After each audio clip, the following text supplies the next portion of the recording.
We do not know, for instance, whether we will be able to walk the earth tomorrow. We don't know with 100% certainty.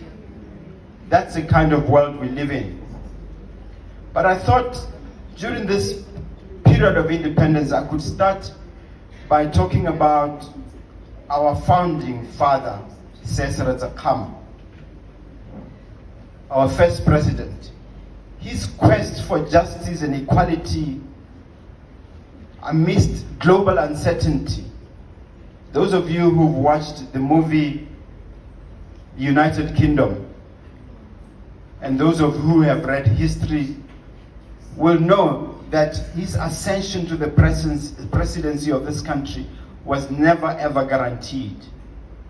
In fact, there was a time when all indications around the mid-50s, after Botswana and Ian were born, when there was every reason to believe that he will not get very far.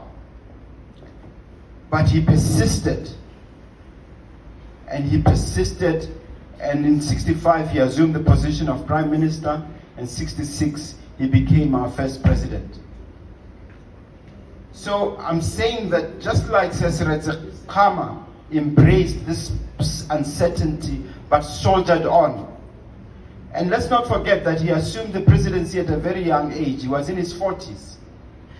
He soldiered on, and I think that just as scientists, we need to embrace the inherent uncertainty that comes in our professions, in our lives, and in whatever we do.